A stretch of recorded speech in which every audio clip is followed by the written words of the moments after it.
Keluaran pasalnya yang ke-7 ayat yang ke-14 sampai ayatnya yang ke-16.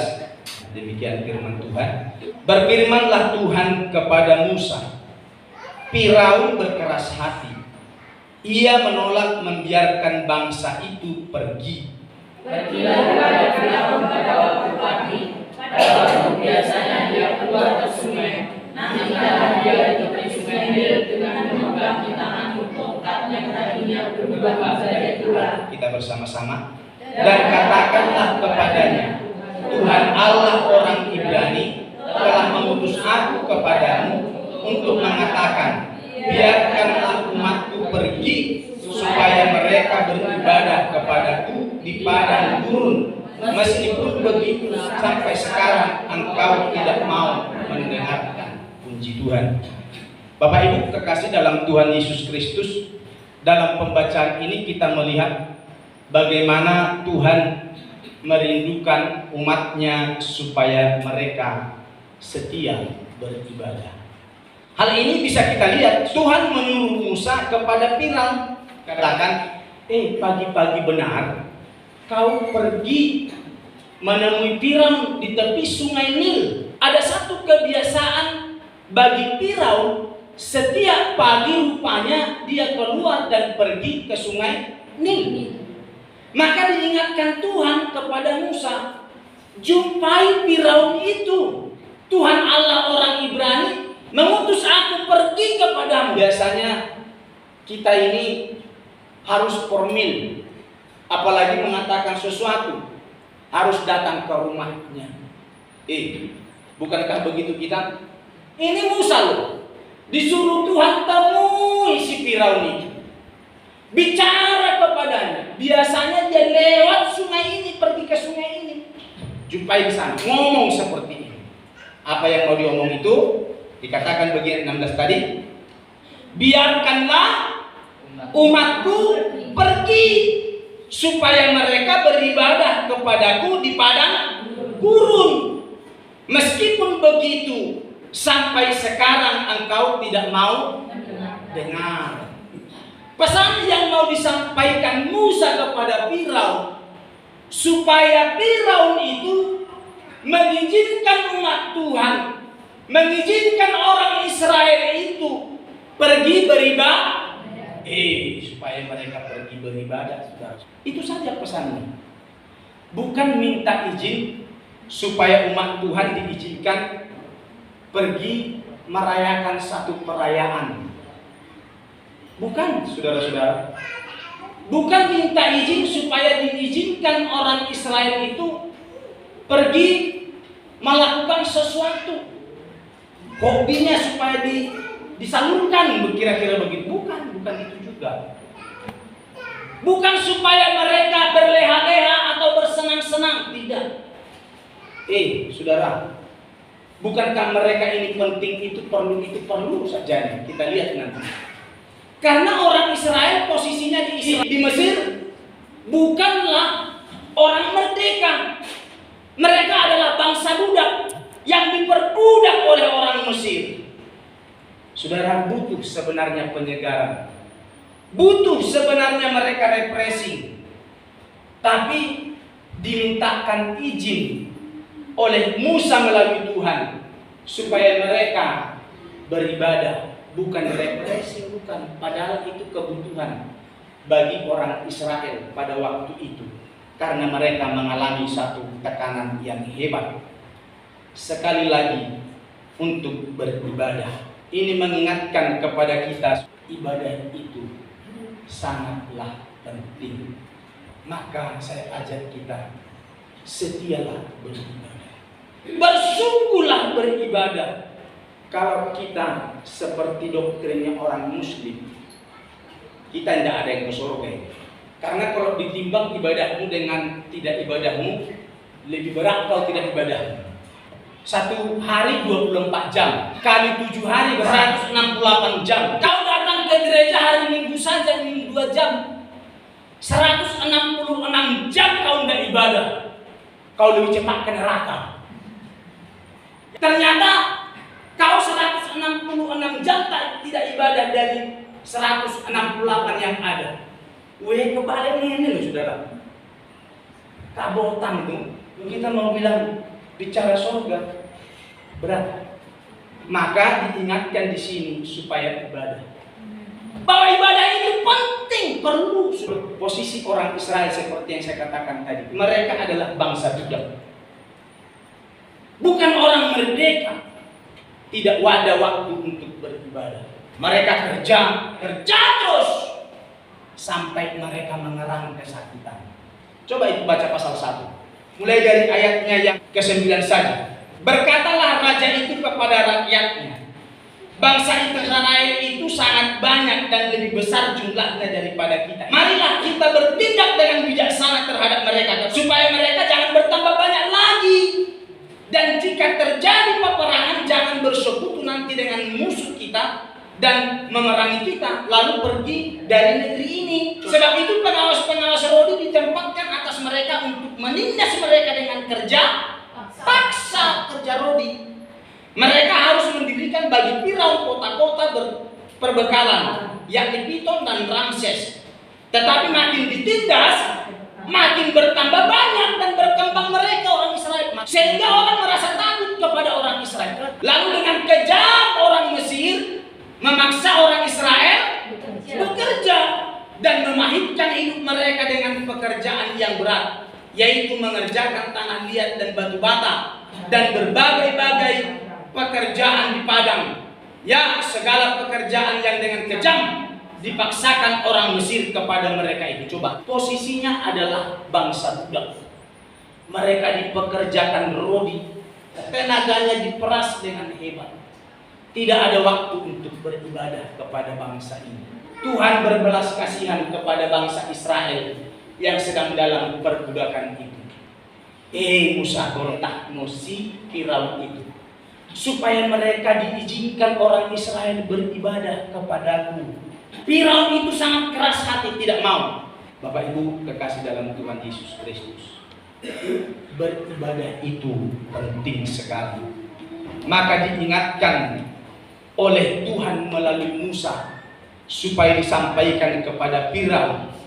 Seperti ayat 15 tadi pasal 1, pergilah kepada Firaun pada waktu pagi, nantikanlah dia di tepi sungai Nil, dan katakanlah kepadanya, Tuhan Allah orang Ibrani telah mengutus aku kepadamu untuk mengatakan, biarkanlah umatku pergi supaya mereka beribadah kepada padang gurun.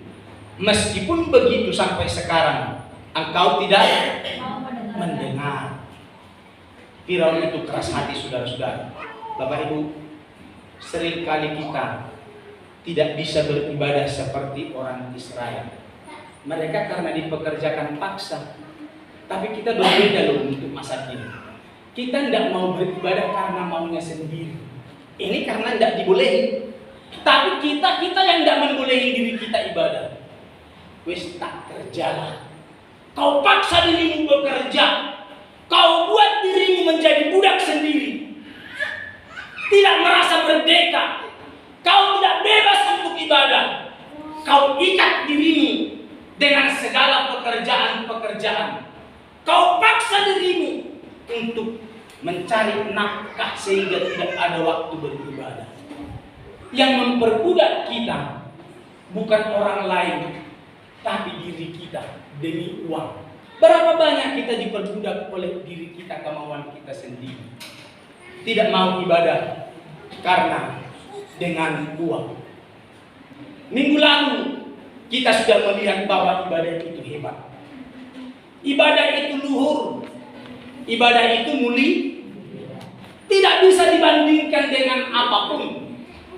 Mau pekerjaan, mau perayaan-perayaan, mau ulang tahun dan sebagainya. Kalau kita mengerti, agunglah rahasia ibadah kita. Kalau kita ngerti ibadah itu mulia dan begitu luhur, kita tidak akan bermain-main dengan ibadah. Ibadah jauh lebih luhur.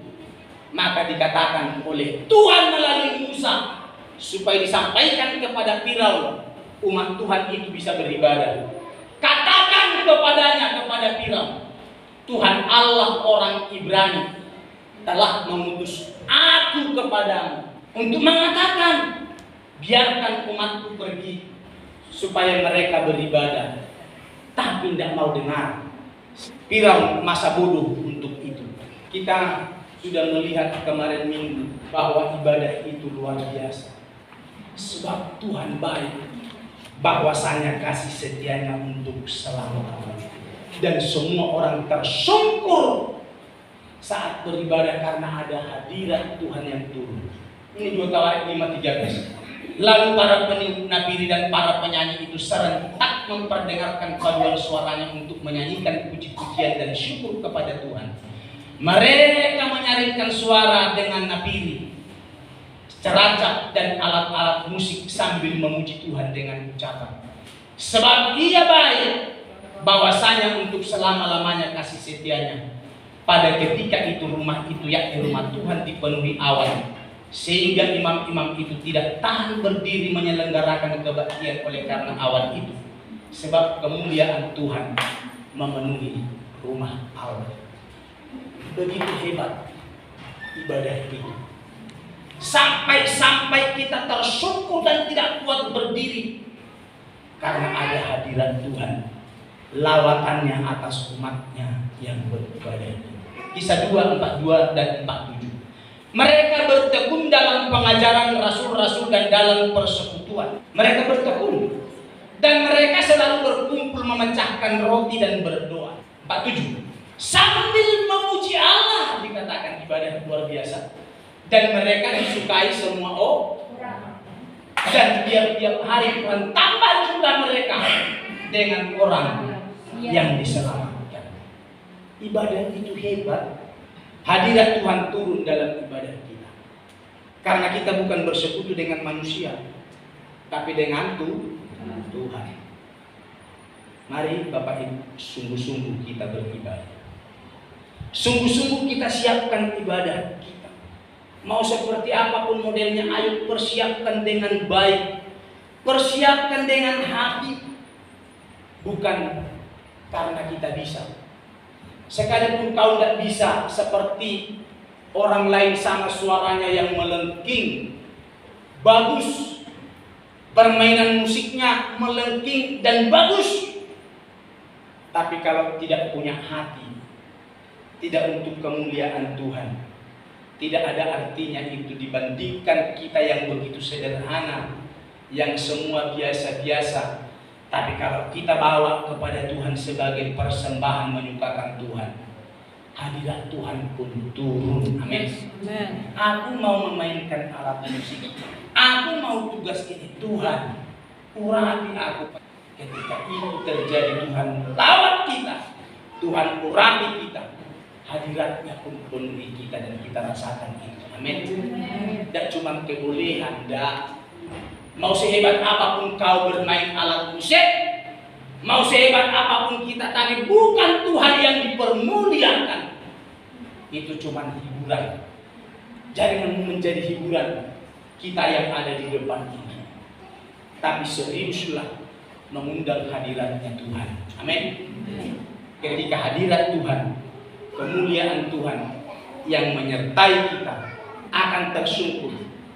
Sebab Tuhan baik, bahwasanya untuk selamanya kasih setia. Siapa saja yang turut beribadah? 1. Muda, tua, laki-laki, perempuan. Keluaran 10 ayat 7 sampai 9. Sesudah itu berkatalah para pegawai Firaun kepadanya, berapa lama lagi orang ini akan menjadi jerat kepada kita? Biarkanlah orang-orang itu pergi supaya mereka beribadah kepada Tuhan Allah mereka. Siapa-siapa sebenarnya yang akan pergi itu? Seperti tidak ikhlas, kamu beribadah. Tapi siapa? Coba kasih tahu ke aku. Siapa saja yang mau ibadah? Jawab, Musa. Kalian tidak pergi dengan orang-orang muda dan yang tua, anak-anak lelaki dan perempuan. Wih, kaget ini. Si Firaun kurang ajar si Musa ini. Tak izinkan ibadah, malah diminta semua ibadah. Laki-laki, perempuan, muda, tua, tinggal bencong dong. Cukup sampai di situ? Nah, siapa lagi? Dengan kambing, domba kami dan lembu sapi kami, sebab kami harus mengadakan perayaan untuk Tuhan. Loh, kok ikut kambing, kok ikut domba, kok ikut sapi? Tapi Musa minta harus ikut kambing, harus ikut domba, harus ikut lembu sapi. Apa artinya itu kok sampai disertakan kambing, domba, sapi? Ya, 46. Lalu Firaun mengambil Musa serta berkata, pergilah, beribadahlah kepada Tuhan. Hanya kambing dombamu dan lembu sapimu harus tinggalkan. Padahal mereka minta harus ikut itu, ya kan? Tapi Firaun tidak boleh tinggalkan itu binatang. Malah kau harus kasih kepada kami lebih lagi dari apa yang kami punya ini. Harus kau tambahin. Sampai begini Musa berkata, dan juga ternak kami harus turut beserta kami. Satu kaki pun tidak akan, tidak boleh. Jangan larang satu kaki dari domba kami, kambing kami, domba sapi kami tidak boleh tinggal. Tapi kau harus tambahin dari yang ada ini. Sebab dari ternak itulah apa? Kami harus ambil untuk beribadah kepada Tuhan Allah kami. Dan kami tidak tahu dengan apa kami harus beribadah kepada Tuhan sebelum kami sampai di sana. Kami tidak ngerti mau ibadah apa kami kalau kami tidak bawa persembahan. Harus dibawa persembahan. Jangan sampai botol kosong. Bawa. Dan yang terbaik. Bapak Ibu Saudara, ini harus ingat. Bukan cuma tubuh kita yang beribadah, tapi di sana ada korban-korban. Seringkali kita tipu-tipu dengan korban-korban. Saya beritahu supaya kita ajari anak-anak kita. Saya baru di anak-anak sih saya lihat, tapi dari mimbar ini saya kasih tahu. Anak sekolah minggu kita hitung jumlahnya berapa kalau hadir. Hari ini 12 anak. Tapi saya belum sempat hitung persembahannya. Persembahannya bukan jumlah yang tak hitung, lembarannya. Kalau ada 12 berarti pas 12 anak itu datang. Saya melihat ini persembahan, ada 12 yang datang. Persembahannya yang 10, tapi semua buat begini. Anak-anak saja udah ngerti menipu. Jangan-jangan bapak-bapak ibu sekalian ada penipu di sini. Kita harus serius. Dan juga ternak kami harus turut. Satu kaki pun tidak boleh tinggal. Harus ikut semua. Itulah persembahan untuk Tuhan. Yang kedua, siapa-siapa saja yang mau beribadah, semua keluarga harus beribadah. Ini Yosua yang ngomong. Tetapi jika kamu anggap tidak baik untuk beribadah kepada Tuhan, pilihlah pada hari ini kepada siapa kamu akan beribadah. Allah yang kepada nenek moyang beribadah di seberang sungai Efrat, atau Allah orang Amori yang negerinya kamu diami ini. Tetapi aku, kata Yosua, dan seisi rumahku, kami akan beribadah kepada Tuhan. Bukan cuma aku dan istriku, tapi seisi rumahku. Maka tadi Musa itu ngomong kepada Firaun, laki, perempuan, tua, muda, semua tidak ditawar loh. Ketika diizinkan, kambing domba tinggalkan, tidak boleh, harus ikut. Jadi bukan cuma manusianya, tapi ternaknya harus ikut serta. Nah, aku dan mbahku bukan begitu, aku dan istriku tidak begitu, tapi aku dan seisi rumah. Kalau di sana ada Pak D-nya, Pak L-nya, mbahnya, seisi rumahku akan beribadah kepada Tuhan. Maka beranilah kita menaikkan satu pujian. Bersama wargaku melayani Tuhan, bersatu selamanya mengasihi Engkau.